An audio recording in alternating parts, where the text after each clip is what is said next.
Namo tassa bhagavato arahato samma sambuddhassa. Namo tassa bhagavato arahato samma sambuddhassa. Namo tassa bhagavato arahato samma sambuddhassa. Honor to him, the blessed one, the worthy one, the fully enlightened one.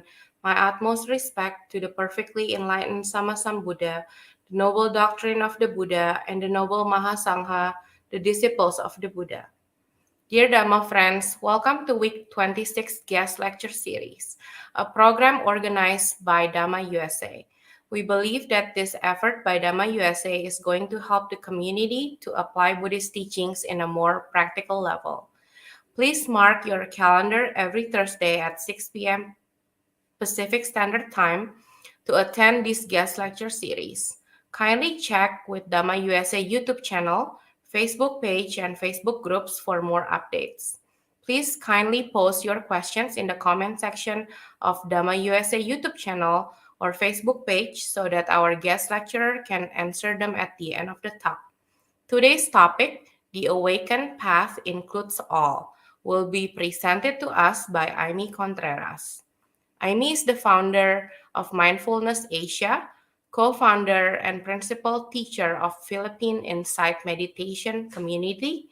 She's a visiting teacher in various meditation centers around the world, a founding advisory council member of the Global Compassion Coalition, and is credentialed by the International Mindfulness Teachers Association.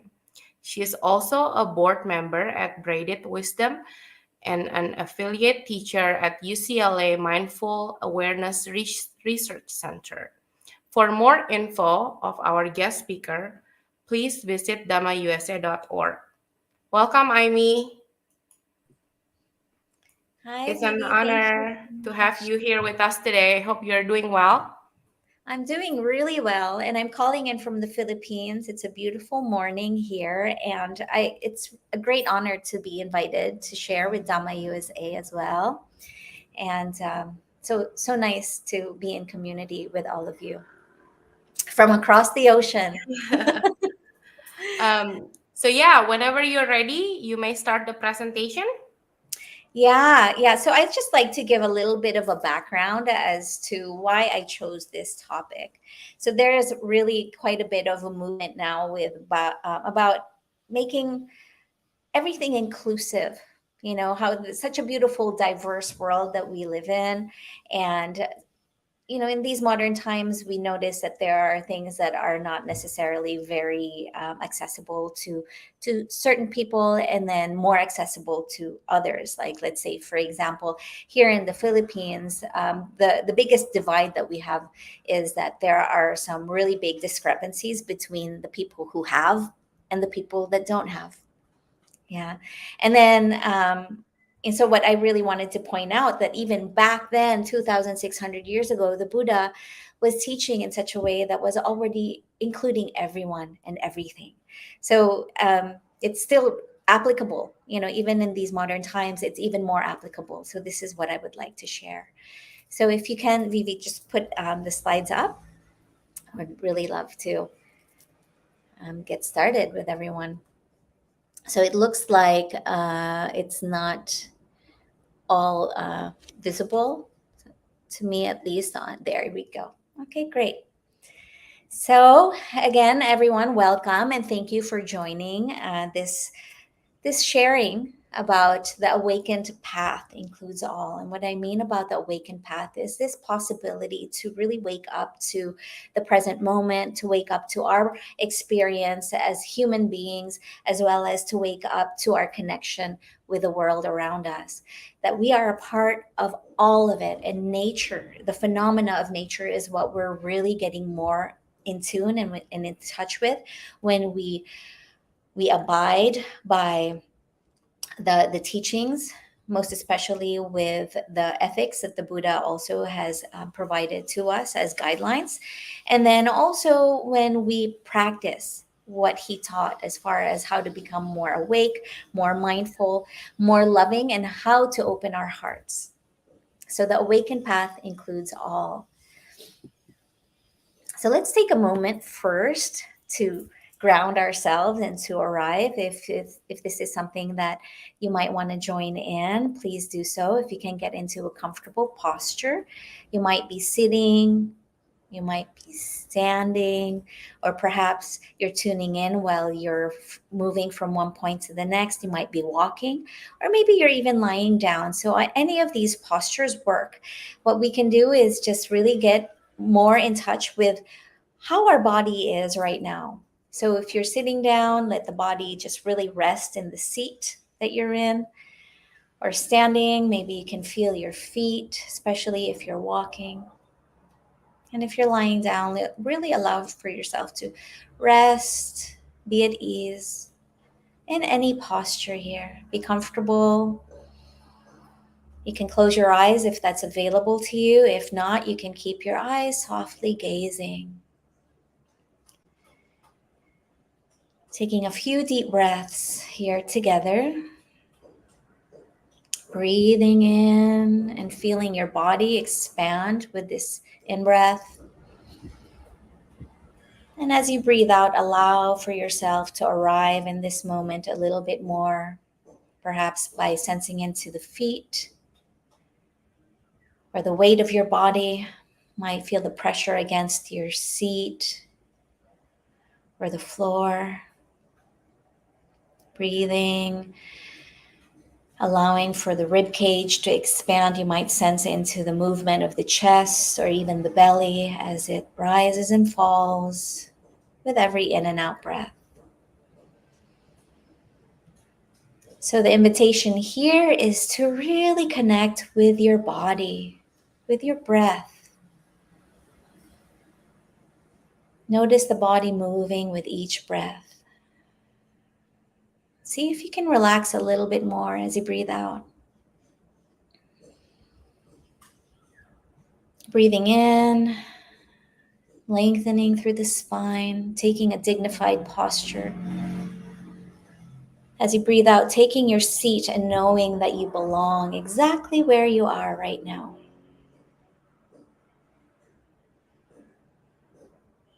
Breathing in and out and knowing that you're breathing.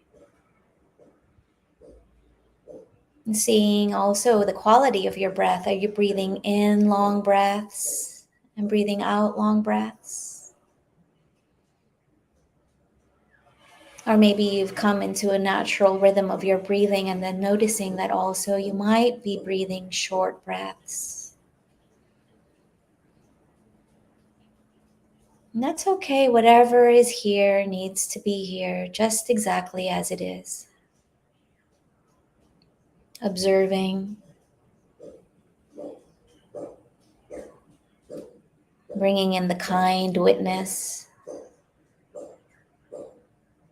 Breathe and relax, arriving in this moment.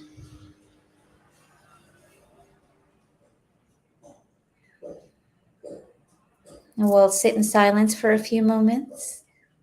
My invitation is for you to continue connecting with your breath and your body.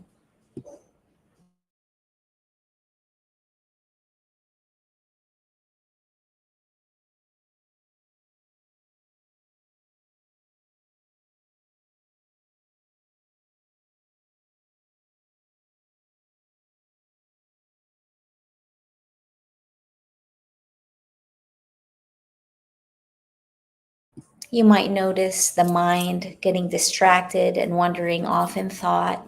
Once you notice that you're thinking, simply come back again to your breathing, to feeling your body breathe.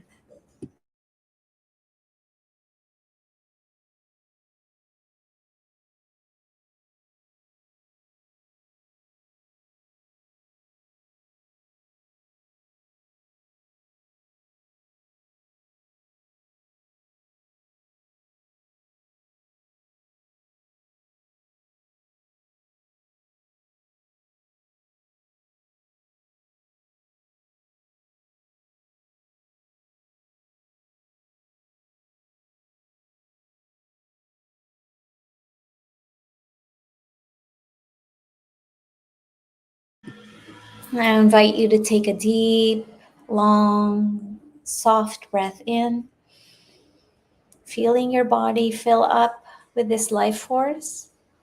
And then as you exhale, allowing for yourself to fully arrive into this moment, into your posture, into your body, into the space that you're in, and also arriving into this virtual space that we're co creating and holding together. Knowing that whatever it is that you bring here belongs here. Every part of you, even those parts that we've set aside, those parts that we don't often notice, all parts of you,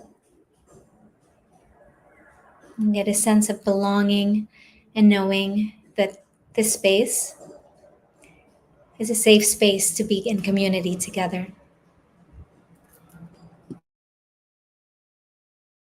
When you're ready, you're gonna make small movements. If you're able to with your body, you can start stretching yourself out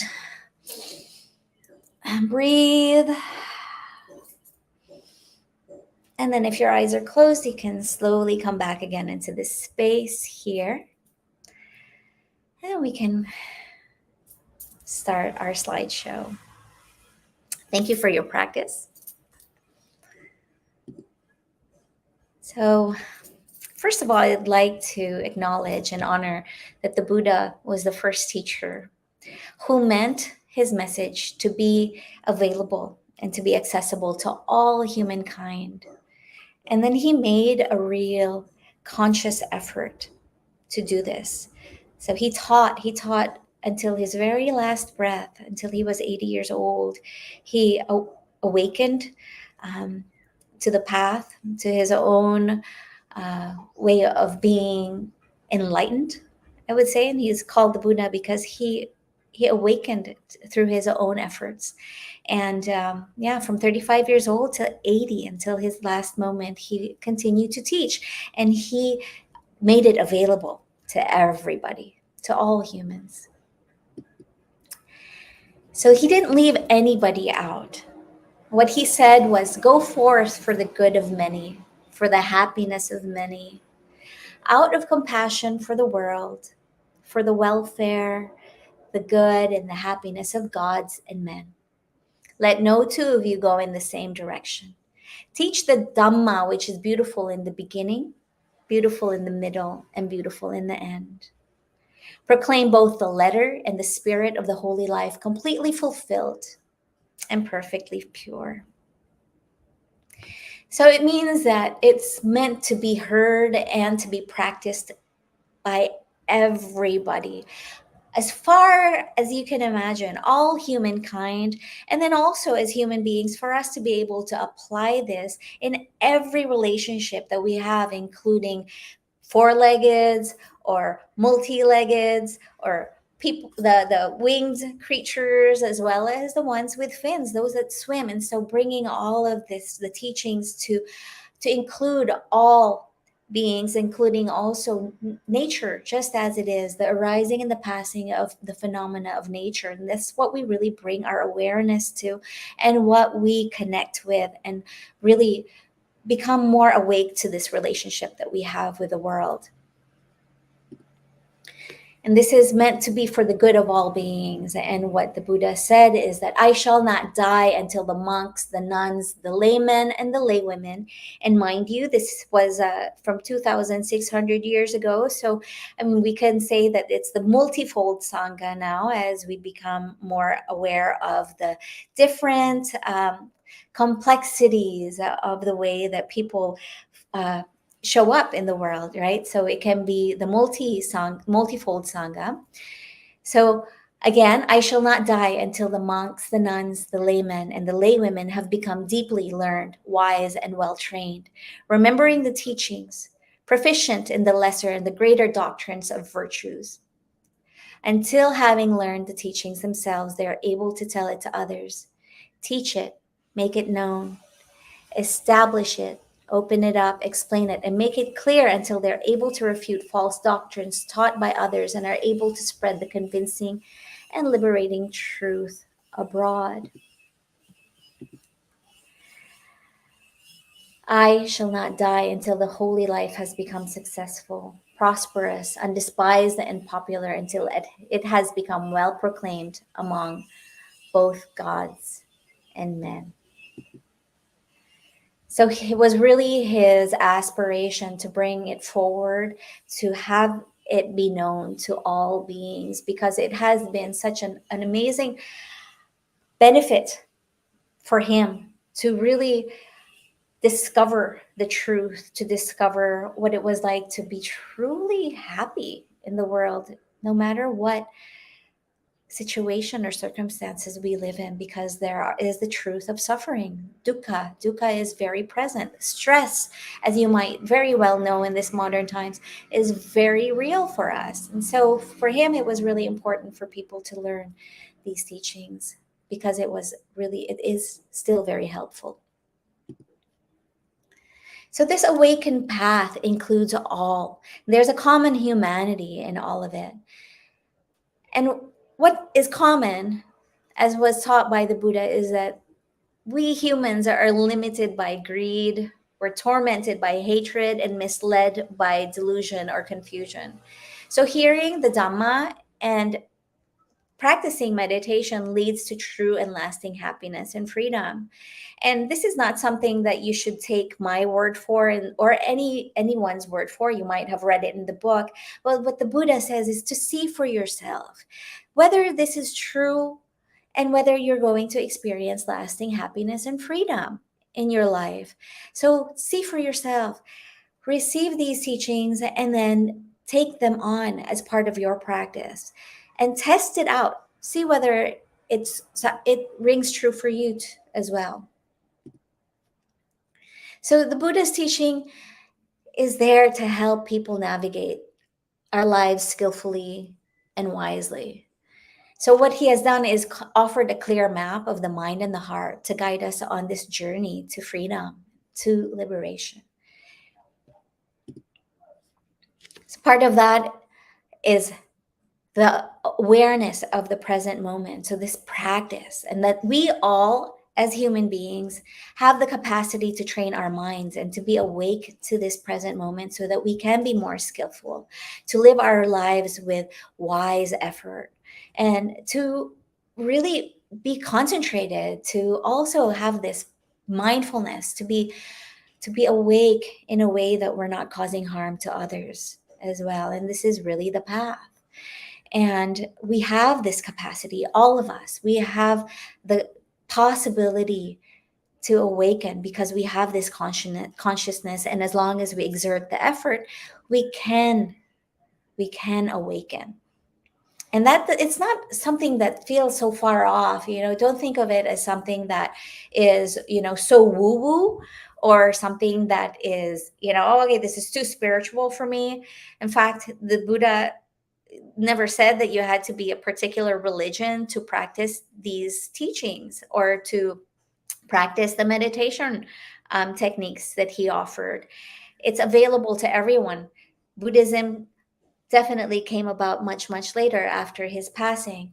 So no matter what religion that you follow, this path allows for us to connect even more deeply with whatever faith that you have. So it's just about being present. It's really about connecting with your heart and with your mind and becoming more and more skillful as we proceed with life. And generally, of course, for us to be alive and for us to do this work, we have a body. We have the possibility to connect with our senses. And that, of course, there's a caveat. whatever senses are available to you at this time. And we want to acknowledge that there are people that are unable to walk, there's people that might not be able to move their bodies in certain ways, or people who have chronic pain, and that's very invisible to us. We don't really see that people live with pain every single day of their lives. And then there's people who are unable to hear very well, there's people that are unable to see, and then of course, and some of us who had COVID over the past few years, that some people lost their sense of taste and their sense of smell, and hopefully they were able to recover that. But see, the thing is that there are different ways that people show up in the world, and the different ways that we sense into the world as well. So we want to acknowledge that. But yes, most of us, if not all, have a body. And then if we have the capacity to connect with any of our senses in the way that we perceive the world, then this practice is very, very possible and very accessible to all of us. And that's what brings in this common humanity. That shows that this practice and these teachings are available and very accessible to all of us. And then another way that through Buddhism and through these practices and these teachings that it's conveyed that it's possible for all of us to practice and to live by these teachings that are the four universal postures. So there's the sitting posture. You can be sitting on the chair, in a wheelchair. You can be sitting on a floor. There's standing posture, if you're able to stand, of course, but there's that possibility as well to be aware as you're standing and to do meditation practice. There's walking, if you're able. And then if you're not able to walk, there's also other alternatives and variations of movement practice that you can do. You can use your hands as if you're pretending that your hands are walking as well. You can do that kind of movement. And then there's also moving simply. You can also imagine yourself moving in your mind, because the brain can't really tell the difference. Then there's also the reclining or the lying down posture. And then most of us actually, we sleep, and that's available to us anytime. And especially if you're also not feeling so well and you might be laying in bed, or if you're feeling tired, you can also be awake and aware to this present moment in these postures. And at any given moment, you are in these postures. You could be walking or standing, and then you might sit down when you're feeling tired, or maybe you're working. And then when you're, time for a rest and to give yourself a little bit of calm, you can lie down. And so we're always in any of these postures throughout the day. And so that means that present moment awareness is available to you at any time. You could be standing in line waiting for something or for someone, and then you can practice. That's possible to you too. And we're always breathing. And so an anchor that you can always connect with is your breath. And if the breath is not possible, then through the senses, if you're able to hear, you can sense into the sounds. If you are able to sense more into the sense of touch, you can feel the sensations in your body. Or you could also just look around. If your eyes are open, you can take a look around it and really take stock of what's here. What's your experience? What's happening around you?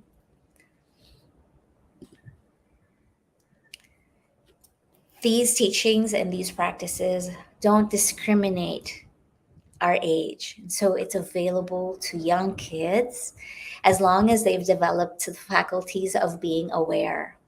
So these practices can be available to, so for example, I'm a mom, and I've been practicing for quite some time, actually, and especially with my second child, that was going on silent meditation retreat with him. So he's been really exposed to this. And so when he was a baby, what I would do is I'd place him on my lap or my belly, and I breathe deeply. And then what happens there is that they can sync up with the rhythm of my breath, and then they too can become more aware of the breathing. So I say that as long as you're breathing, you should be able to practice.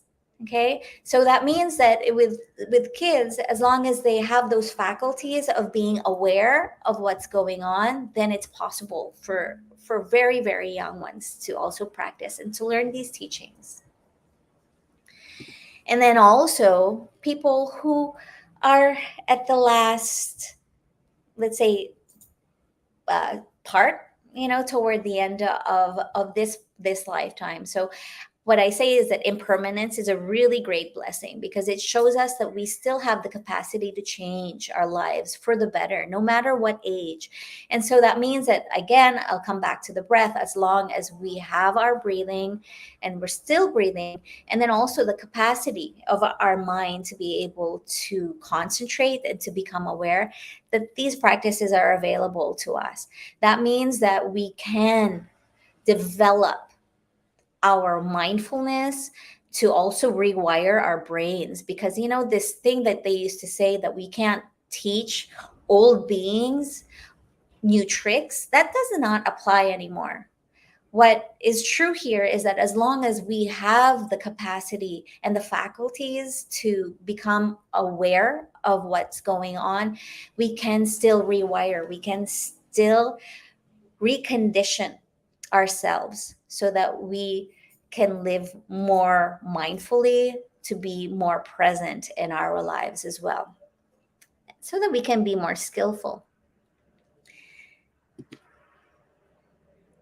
And then also, the Buddha said that women are equally capable of reaching the highest levels of spiritual awakening or enlightenment as men. So that, of course, is, it means it includes everyone, it includes every gender. So women, men, non-binary, however that you identify, is a really wonderful way to feel welcome and to feel a sense of belonging within these teachings and within these practices. Now, the important thing here is that we let go of any kind of grasping or clinging to our identities. And this is one of the things that the Buddha taught. That's what causes our suffering, is when we get so tightly wound up on our belief systems and our views, and that creates an identification. Yeah, so it's okay to live your life in any which way that is not causing harm toward yourself and toward other beings, that you're following the guidelines, the virtuous life, as to become an ethical person, a person with high values and morals. And yet also a reminder to not grasp so tightly, not to cling, and not to create more of an identity with any particular view or belief. And then also, the Buddha taught to everybody. And way back when, during his time, he did not discriminate against any caste system. And so even here, what I was, in the Philippines, this is what the great divide is for us. Who has money or access to all of the material wealth? And then there's a huge number of us that don't have access. So the haves and the have-nots. So this is the social economic class systems, and that also, I guess, like way back then. And then also it's, still maybe an experience that's real for people in places like India. But the caste system, the language has changed, but there's still very much that experience. The Buddha never discriminated against anyone. He taught to kings, and he taught to householders, and he taught to people who were deemed as the untouchables back then. So the Buddha and Sunita is a really, really beautiful story of the time of the Buddha, when he showed everyone. He was so progressive. He was such a person that went against the stream, and people were shocked. And let me share with you this story. So the Buddha and an untouchable man, Sunita. One day, As the Buddha and bhikkhus were begging in a village near the banks of the Ganga, the Buddha spotted a man carrying night soil. The man was an untouchable named Sunita. Sunita had heard about the Buddha and bhikkhus, but this was the first time he had ever seen them. He was alarmed, and knowing how dirty his clothes were and how foul he smelled from carrying night soil, he quickly moved off the path and made his way down to the river. But the Buddha was determined to share the way with Sunita. When Sunita veered from the path, the Buddha did the same. Understanding the Buddha's intent, Sariputta and Meghiya, the Buddha's attendant at the time, followed him. The rows of other bhikkhus or monks came to a halt when they quietly watched. Sunita was panic stricken. He hastily put the buckets of night soil down and looked for a place to hide. Above him stood the bhikkhus in their saffron robes, while before him approached the Buddha and two other bhikkhus. Not knowing what else to do, Sunita waded up to his knees in water and stood with his palms joined. Curious villagers came out of their homes and lined the shore to watch what was happening. Sunita had veered off the path because he was afraid he would pollute the bhikkhus. He could not have guessed that the Buddha would follow him. Sunita knew that the Sangha included many men from noble castes. He was sure that polluting a bhikkhu was an unforgivable act. He hoped that the Buddha and the bhikkhus would leave him and return to the road. But the Buddha did not leave. He walked right up to the water's edge and said, "My friend, please come closer so that we may talk." Sunita, his palms still joined, protested, "Lord, I don't dare." "Why not?" said the Buddha. "I'm an untouchable. I don't want to pollute you and your monks." The Buddha replied, "On our path, we no longer distinguish between castes. You are a human being like the rest of us. We're not afraid we will be polluted. Only greed, hatred, and delusion can pollute us. A person as pleasant as yourself brings us nothing but happiness. What is your name?" "Lord, my name is Sunita." "Sunita, I have already explained that on our path there is no caste. In the way of awakening, caste no longer exists. It is like the Ganga, Yamuna, Achirawati, Sarabu, Mahi, and Rohini rivers. Once they empty into the sea, they no longer retain their separate identities. A person who leaves home to allow the way leaves caste behind, whether he was born a Brahman, Kshatriya, Vaishya, Sudra, or untouchable. Sunita, if you like, you can become a bhikkhu like the rest of us." Sunita could hardly believe his ears. He placed his joined palms before his forehead and said, "No one has ever spoken so kindly to me before. This is the happiest day of my life. If you accept me as your disciple, I vow to devote all my being to practicing your teaching." The Buddha handed his bowl to Meghiya and reached his hand out to Sunita. He said, "Sariputta, help me bathe Sunita. I will ordain him a bhikkhu right here on the bank of the river." Venerable Sariputta smiled. He placed his own bowl on the ground and came forward to assist the Buddha. Sunita felt awkward and uncomfortable as Sariputta and the Buddha scrubbed him clean. But he didn't dare protest. The Buddha asked Meghiya to go up and asked Ananda for an extra robe. After Sunita was ordained, the Buddha assigned him to Sariputta's care. Sariputta led him back to Jetavana while the Buddha and the rest of the bhikkhus calmly continued their begging. The local people had witnessed all this take place. News quickly spread that the Buddha had accepted an untouchable into his Sangha. This caused furor among the higher castes in the capital. Never in the history of Kosala had an untouchable been accepted into a spiritual community. Many condemned the Buddha for violating sacred tradition.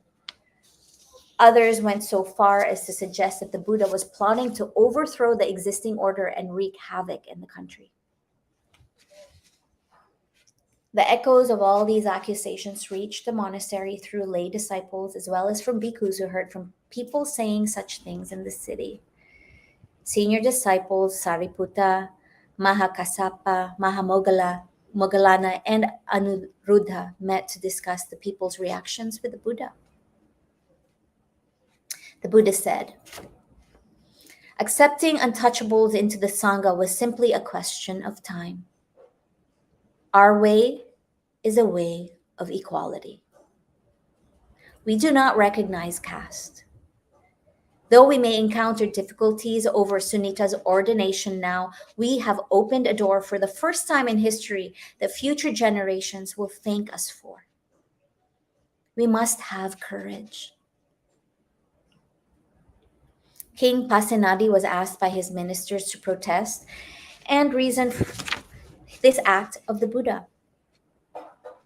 The king visited the monastery. While walking in the monastery, he saw a few monks sitting under a tree and one monk sharing the teachings of the Buddha. The king was impressed with the monk who was teaching.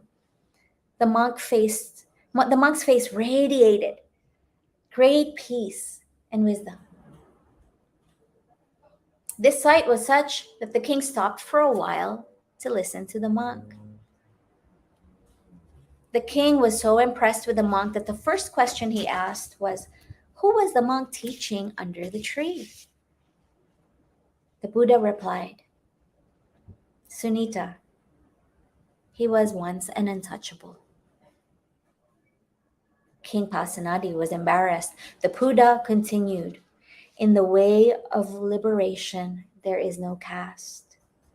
To the eyes of an enlightened person, all people are equal. Every person's blood is red. Every person's tears are salty. We are all human beings. We must find a way for all people to be able to realize their full dignity and potential. That is why I welcomed Sunita into the Sangha of Bhikkhus.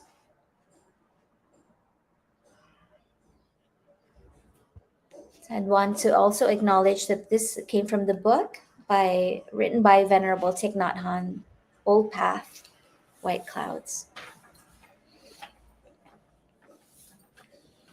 Thank you for listening to that story. It's such a beautiful story that attests to the fact that the Buddha included everybody, no discrimination whatsoever, that everyone, to the eyes of the awakened, is equal. Another practice that the Buddha taught that includes all beings, that there's this common humanity for us to be able to access an open heart, these heart qualities, and that we can actually develop this goodwill or metta, loving kindness, as sometimes it's called. This is the highest level of true happiness, and it comes from within us, and it can be shared with others. This is available and accessible to everybody.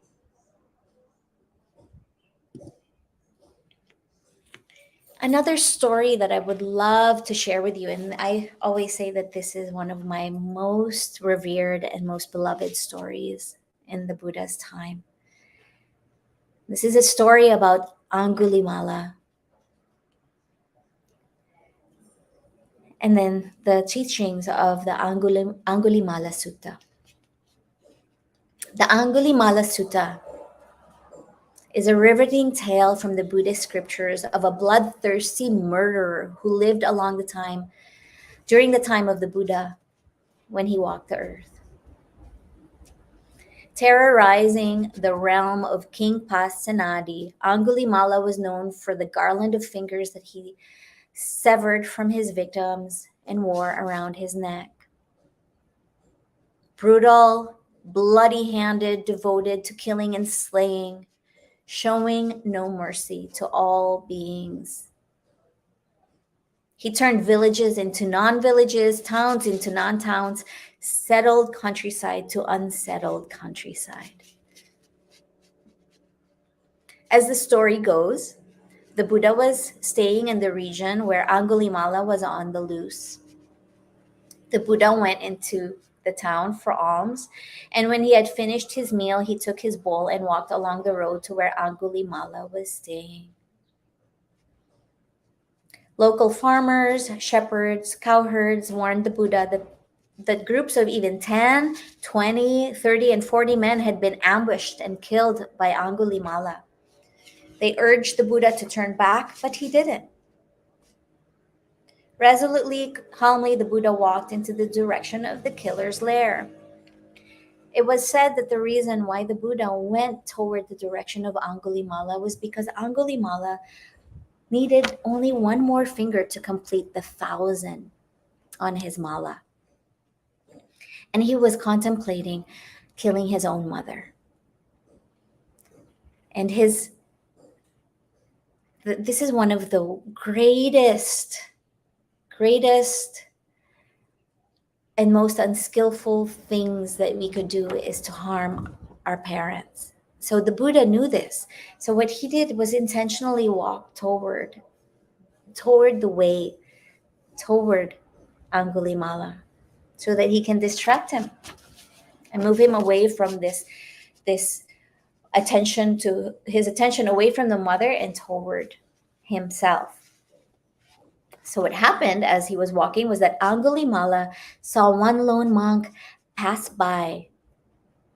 And so he decided, okay, I'll kill the monk instead of my mother. And he ran toward him, determined to kill him. Yet as he ran toward the Buddha willed a feat of psychic power such that Angulimala, through running with all his might, could not catch up with him while he was walking at a normal pace. So amazed by this display of power, Angulimala called out, and he was really, really tired at this point. Stop! Stop! And the Buddha turned around and he said, I have stopped, Angulimala. You stop. So Angulimala asked him, very confused, while walking, contemplative, you say, I have stopped. But when I have stopped, you say, I haven't. I ask you the meaning of this. How have you stopped? How haven't I? Then the Buddha replied, I've stopped, Angulimala, once and for all, having cast off violence toward all beings. You, though, are unrestrained toward beings. That's how I've stopped, and you haven't. Moved by the Buddha's words, Angulimala determined to abandon violence. He hurled his weapons off the cliff and requested ordination from the Buddha on the spot. The Buddha granted it, and Angulimala joined the community of those who have gone forth with saffron robes and shaven heads. So you see, the Buddha didn't cast him off and tell him that he was not allowed because he was this bloody murderer at that time. The Buddha still accepted him into the order of monks. Through his words, Angulimala realized that there was still possibility to change, and through these teachings, with his own determination, he became a monk, and then he followed these teachings and he followed the precepts. And within that lifetime, he was enlightened. So much so that he became a saint to mothers who were expecting, pregnant women who prayed to him for protection. And this story always reminds me that it's never too late to turn over a new leaf. As long as we're able to come back here into this present moment, regardless of the hurts of the past, we can come back to now and create the conditions for a more skillful life, to be kinder to ourselves, and to be kinder and compassionate toward all beings, to not cause harm in any way whatsoever, to be more skillful, to have the capacity to know how to move forward in life so that we're creating a future that gives us this certainty. And of course, nothing is certain because of impermanence, but this certainty that inside of us we can always tap into true happiness that's lasting. The calm, the peace is always there within us. And we just need to stop. Just like the Buddha told Angulimala, stop. For us, let's take a pause. Take a pause. Take a breath. Observe, and then proceed as to how we can live our lives in congruence, guided by these teachings, so that we are protected too. We're protected by our own virtues, that we're not causing harm to others. Then we can walk with dignity, knowing that we have created these conditions, hopefully that our karma comes back in a way that is also good, because we have been so skillful in our lives. It's never too late.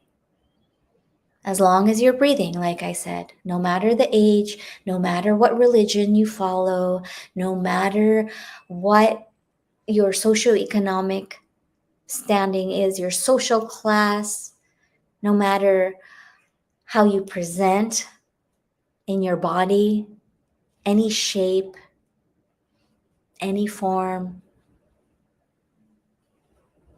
it's possible.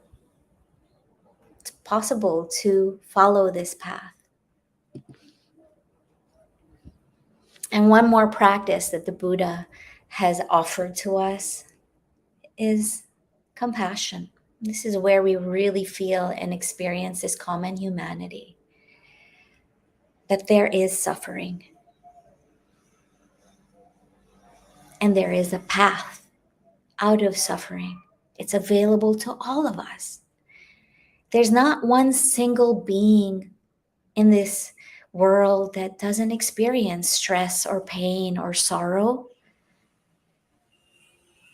And through the development of goodwill, through our metta as that foundation, compassion can also be developed. Because when you see suffering, whether it be yourself or another being, people that we love, or anyone, maybe even people that we don't know, because social media or the media, we are so connected now. No matter how far we are in the world from each other, we know that there is suffering.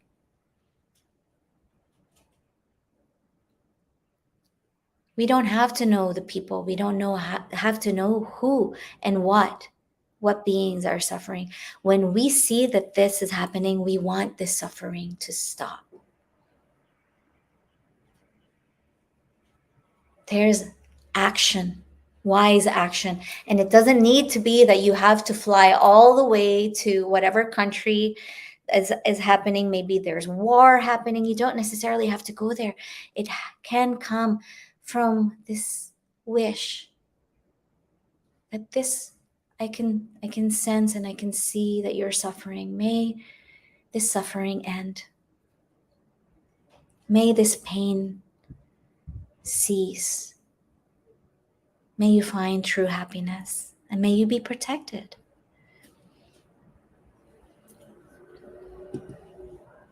So these heart qualities and the experience of us, this common humanity, all of the practices that the Buddha had shared with us include everyone and everything.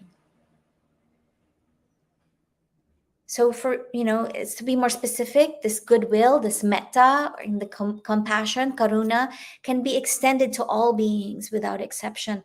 You don't need to know them, you don't need to see them. It can be through all the different realms of existence. We have got the possibility to wish people well, to cultivate your heart, to develop these qualities, to soften, to open, so that we can radiate this with wishes of goodwill, compassion to all beings, so that we can create a world that is worthy of living, so that we as humans can be worthy of living in this world together.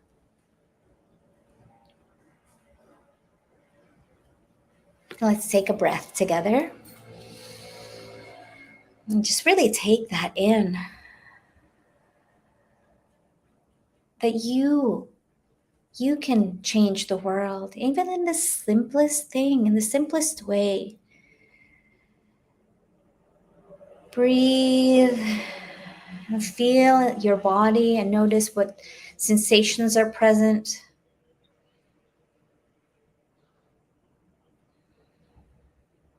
Notice too if there are any thoughts in your mind.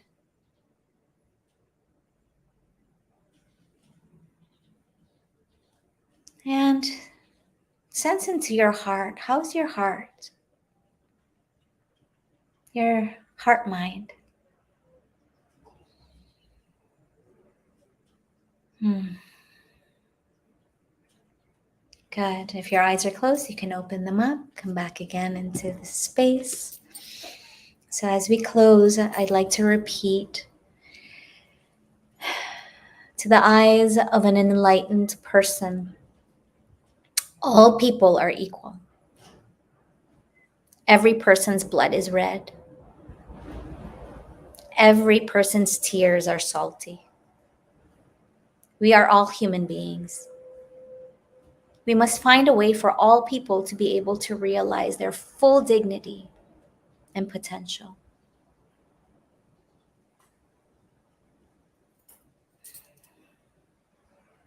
Thank you, everyone, for listening, for your presence. This is the end of my sharing, and I would like to share with you the way that you can contact me through Mindfulness Asia. You can email me, and you can also find out more through our website here. And thank you, everyone. Hi, Vivi. We can remove already the slides. Thank you. Thank you for sharing some beautiful Buddha's life stories and teaching. I'm sure all of our Dhamma friends around the world were benefited today. We have a couple questions for you. Hi, Imee. Thank you for sharing. In your opinion, how is Buddhism and yoga related? Do you consider yoga as one of a spiritual practice? Hi, Alia. Thank you for this question. This is a really, really good question. And yes, I consider yoga as a spiritual practice. Remember that the Buddha he taught in India. And India had been practicing yoga for thousands and thousands of years already. So I can imagine that his life was also infused by these teachings of yoga. So yoga is very, very expansive. And for most people in these modern times, what we know of yoga are the postures, the stretching, putting your body in different positions to make it more flexible. This is a very small percentage of what yoga is. And this is called asana, or posture. So asana is a Sanskrit for that. I would say So asana comes from the hatha yoga or hatha yoga. And I would say that asana is only about 3% of the whole totality of what yoga truly is. And yoga was systematized and was shared publicly. It used to be practiced in secret and by only a few people, but it was Sage Patanjali who systematized it. And through him and through his doing this, we're able to learn and to practice it today. Now, the interesting thing is that Sage Patanjali and the Buddha are are contemporaries. They were around in the same time, in the same time frame. So, and then there are also similarities. The Buddha taught the Noble Eightfold Path, and then Sage Patanjali taught Ashtanga Yoga, which is the 8 limbs of yoga. And he also taught that there are virtues that we need to follow, the purification of one's body, and the purification of our mind, so that we can attain a certain oneness or unity, and that is concentration. The Buddha taught the same thing, and that's part of the Noble Eightfold Path, is wise concentration. So through the yoga practice, so if we're only speaking about asana practice or the postures, this is a really good way to become more aware of the body. Because with the Satipatthana Sutta, or the 4 foundations of mindfulness, the first foundation is mindfulness of the body. Through the practice of yoga, asana, you can become more connected with your body in a way that it helps to condition it so you can sit for longer periods. You can meditate for longer periods. That is the reason why yoga asana is taught, so that we can sit and not feel all of the pains and the aches of the body. Because you might notice when you're sitting in meditation and you're trying to stay still, it's inevitable. Within maybe a few minutes, your feet are tingling or it feels numb, your legs and everything, right? And so the yoga asana is really meant to condition our body so that we can sit for longer periods and be more concentrated on what we're supposed to do, rather than trying to shift around in our bodies to find comfort. Yeah. So there's definitely some ways that that Buddhism and that the yoga practice can come together and support one another, in my opinion.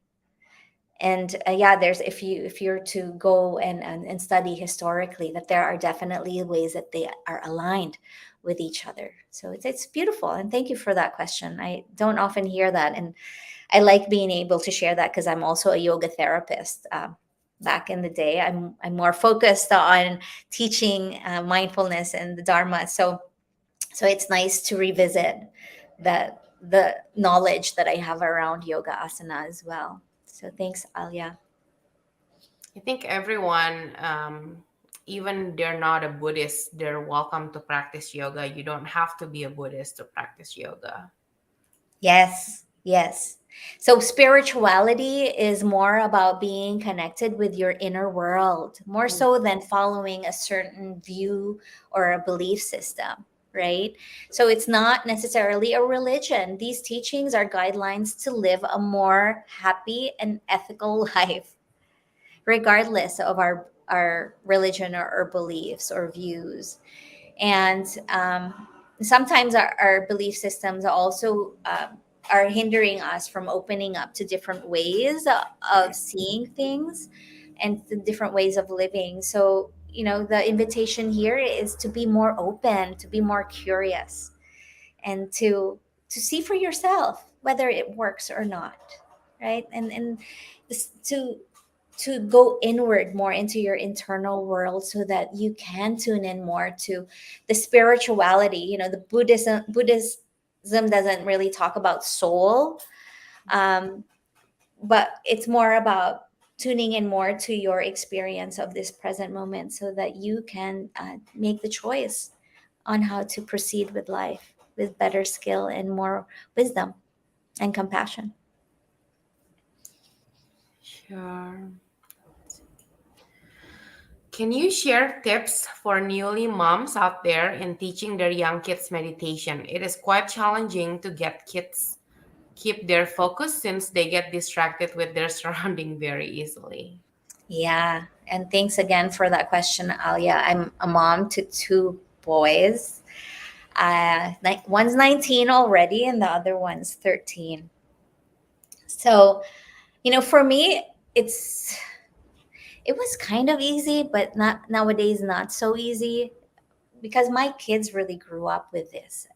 I was already practicing yoga and then also studying these texts and applying them to my life when they were still very small. So they saw it, they grew up with it. And even when I wasn't asking them to meditate, which I did, by the way, I was kind of one of those moms that are like, before you sleep, come, we're going to sit together. Um, but they could see it. And I know through the way that I was modeling my own practice, me doing practice first and foremost, going to sit on the cushion or taking a few breaths, or maybe even like through the changes that I create in my life, because being a parent is really not easy. And I'm not saying any of this to discourage you, Vivi. I know that I have yet to have children, and the thing is it is one of the most fulfilling roles that I have taken on in my life, yet it's probably the most challenging. Because isn't it true that the people that we love the most are the ones who trigger us the most? Mhm. Yeah, our kids know how to press our buttons, and they will keep doing it. So it's hard not to lose your cool. So I think for me, and that's still what I'm working on, is that the best gauge through parenthood is to see whether the practice is working and to model it to our kids by becoming more calm, more patient. And we won't get it right all the time. We can't get it perfect. And then also to bring in that compassion toward ourselves when we we make mistakes. We say things that are not necessarily okay, or do things that might not necessarily be deemed as good. Um, so bringing in that compassion and then reminding yourself, oh, okay, that was not necessarily so great. I didn't respond very well. In fact, I was very reactive. I was triggered. I will do better next time. And then we can, through this practice, also, like, as we model, take a pause before we act. And these are ways that through modeling, without necessarily having to force feed our kids how to teach, or to teach them meditation, because our kids will also really resist. Mhm. Whatever it is that we want them to do, they will resist. It's just inevitable. I think that there are very far and few in between kids who are like, yes, I will do everything you tell me, you know? Um, so, but at least in my experience, my kids would normally resist whatever I ask them, especially now as they've grown up and are teenagers. So, modeling is really key. When they're small, when they're babies, I mentioned earlier that you can place your child, you can even up until 4 years old, maybe you can put them on your lap and just breathe with them. Breathe and bring your awareness to your breath. And then, we're energetic beings as well. Our kids can sense the calm that we generate, that we develop through our practice. In that moment, too, while you're breathing, they can also sync up their breath with us. So you don't have to give lectures to little babies because they're not going to make sense of that. But you can simply breathe with them. And as they grow older and they become more aware of their breath and their body, what I would do, to just make it easier so that it's not always a battle to get them to do their practice, was, let's take 3 breaths together. And that was something that I was diligent in doing because I knew that this deep breathing was going to help them through the obstacles that they're going to encounter in their lives, even in their younger years. So my 13-year-old, he has just taught, was teaching, especially over the pandemic. He was leading meditation too, live on Facebook, because he has grown up with this, but my son shares with me now and with others that when he's feeling especially annoyed with his friends, he'll take deep breaths, and that helps him. Yeah. And then there's also this, like, I've done this. Okay, we're gonna meditate. You have no choice. Let's do this together. And I've done that too. And they have done so. And they can. My kids back then were able to sit in meditation for up to 20 minutes together, and that was great. I have some really good photos of them doing that too, because I was such a proud mom. But nowadays, I can't force them, because the more that I do, the more they're going to resist. So I just have to trust that they have that within them already, that I have already given them this. I've modeled it to them. I've shared with them these ways, and that eventually they're going to be able to connect with that and tap into it when they're able. And the times these days, it's so hard because there's all of these gadgets that take up all Mhm. of their attention. It's so hard. And I can feel you, Alia. There's so much distraction. So, what I would say is, if you're able to, maybe give some timings as to how long that they can be on the gadgets. And then before bedtime, of course, they're going to be putting these gadgets away. If your kids have them, by the way, your kids might not be playing with gadgets at all. But just in the evening, as you're settling in and putting them to bed, can take these breaths together. You can tell stories too. There's a lot of really nice stories, like the Jataka tales. If you wanted to introduce them to the Buddhist teachings, Jataka tales are really, really interesting for kids. And then, if you're also into yoga, there's a lot of Hindu tales as well, but they're a little bit, yeah, they're kind of violent for most of them. So you definitely have to choose which ones are going to be good for your own children and for your family. I hope that helps. Introducing them to like the outdoor activities such as hiking, right? It might be a good idea. And then, so that way they're away from their gadgets for, one day.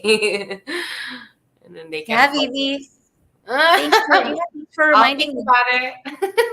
Yeah, yeah, going out, doing sports, Mm, going to the beach, whatever it is that connects them more with nature, because that's the thing, most kids don't even know what it's like to be out in the wild or in nature anymore. mhm, Going camping, because remember that these teachings are all about, like seeing the phenomena of nature within us and around us. Yeah, the truth of that, and to being awake to that. So what better than to go out? Yeah, go hiking, go up the mountains, or go and sit by a body of water and breathe and feel nature, all of the elements. Such a beautiful thing. Yeah. Thanks, Vivi. um, I think somebody else has questions. What is your recommendation for lay people with busy life schedules to practice the awakened path? I think first and foremost is to apply the practice of pausing. Yeah. So that means that if you need to, you can set your alarm every hour, or maybe every 3 hours. And then when that alarm goes off, to stop everything that you're doing, pause, stop everything you're doing. And if you want to, you can close your eyes and take a breath. So either eyes open or eyes closed, but just take a breath. Maybe two if you need more. And then observe what's going on. Firstly, what's going on inside, how your body is feeling, what are you thinking, how are you feeling in your heart. And then you might open your eyes and just take a look around and see, okay, well, where am I? What's going on? And maybe also notice, okay, is there something that's beautiful that you can take in too? And I always try to to remind people that it's okay to want to feel good and to do the things and to take in what's going well in your life, what's beautiful. So for me, plants, like in my room here, I'm surrounded by plants. So when I see plants, that automatically gives me a good feeling. So observe what's going well. Very often our mind will look at what's not going well, like that thing that's out of place in that room, like, oh, I got to fix that. Okay, no, forget about that. What's going well? Observe that. And then after stopping, taking a pause, take a breath, observe, then we can proceed. So it can only take 1 minute, just this 1 minute pause. You can schedule them every hour, every 3, 5 hours, what have you, throughout your day.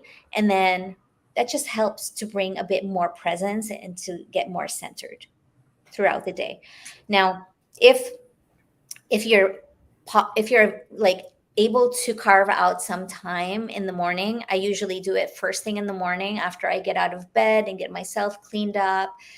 I usually do my movement practice and then I sit in meditation first thing in the morning before my mind gets too cluttered and before it gets too caught up in all of the things that I need to do in the day. Because when we sit in meditation, sometimes it's when we've already gotten things started. Well, actually, it's hard to finally actually get yourself to sit down. So if you already start doing the things that you need to do throughout the day, you might never get to your meditation practice.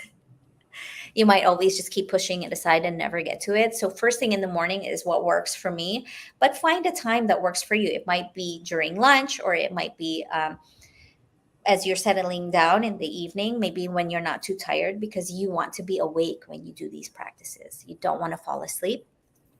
So find the time that works for you and then carve out just a few minutes of the day, maybe 5 minutes.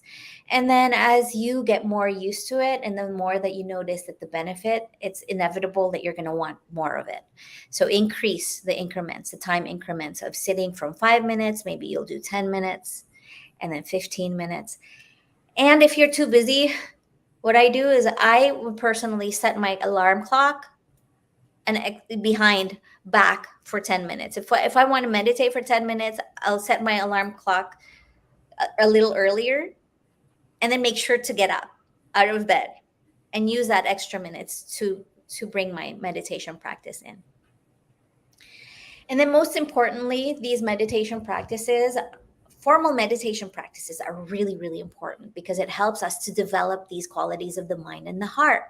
You can't possibly do that as you continue to move along your day in automatic pilot. That's what happens. We're such conditioned beings that even when we're mindful, we're really not.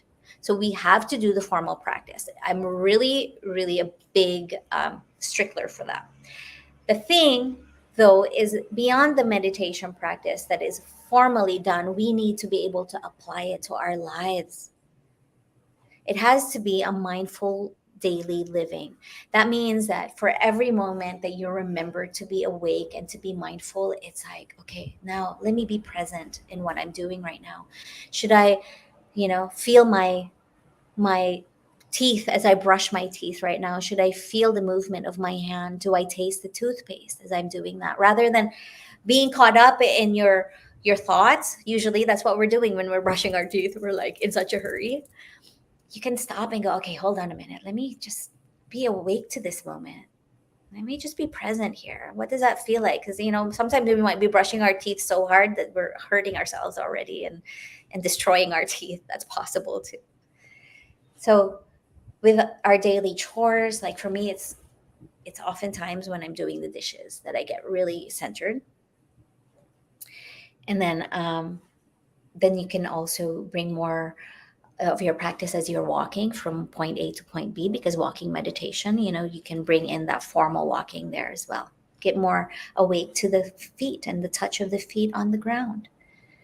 So there's always an opportunity. So the way that I showed you in the slides, there are 4 postures. That means that every moment of your life you can practice.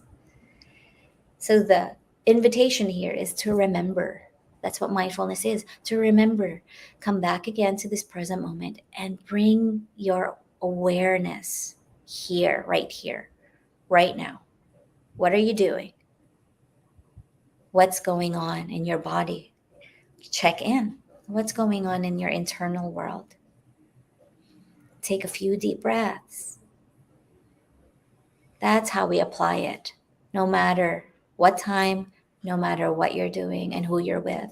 And most especially, this is also a really key way to bring more mindfulness to our day is through our relationships. How do we relate with the people that we live with or that we're surrounded by, or even our pets?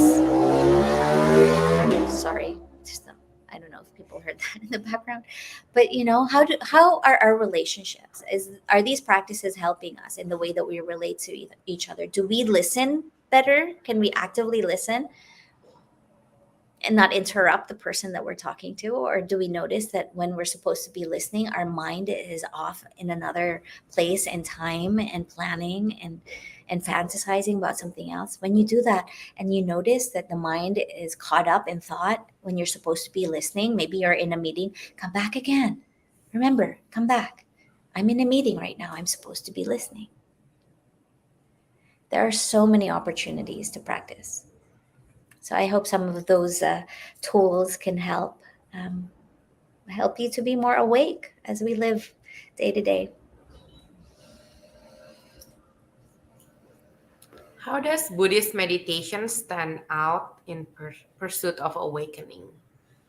I think I need a little bit more information. Is this from Bante? I'm wondering, yeah, how does Buddhist meditation stand out in the pursuit of awakening? So Buddhist meditation.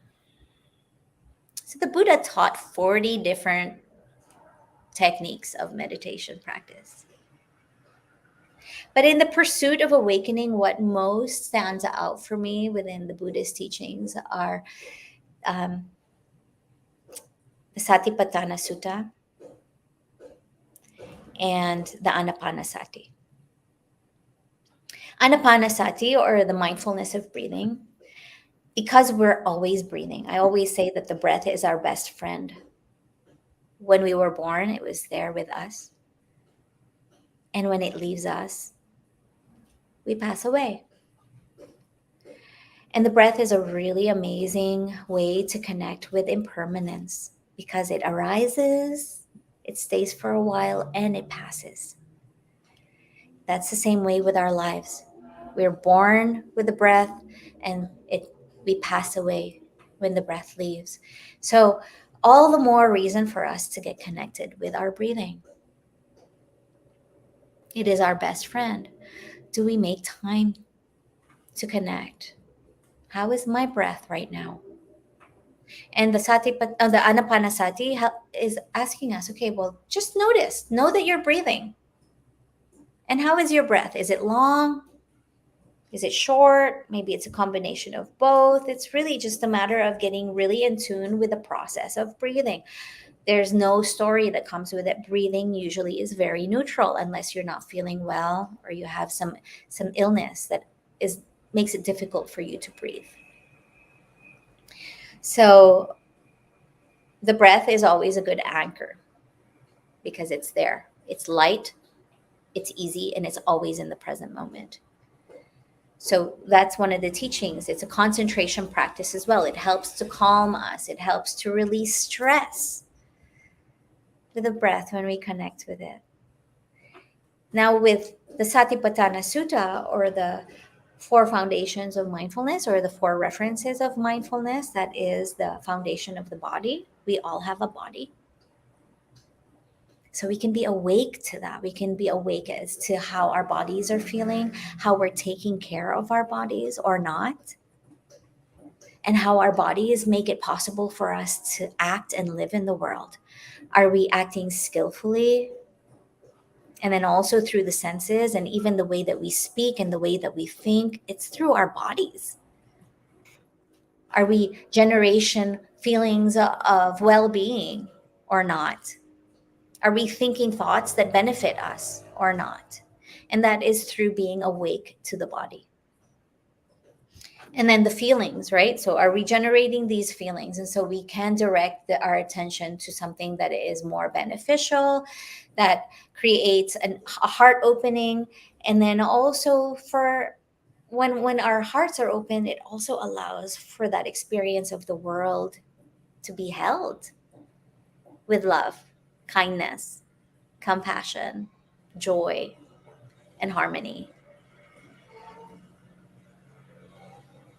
So then we're bringing in the Brahma Viharas there, right?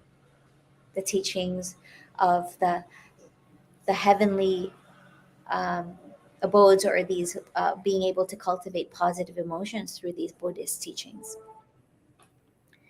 So the feeling tones, it's knowing whether things are pleasant or unpleasant with our bodies, our mind, our heart, and this whole being.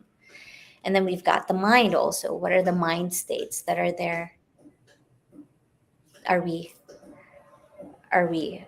averse or resistant?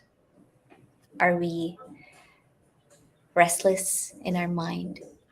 Do we have doubt? Are we clinging?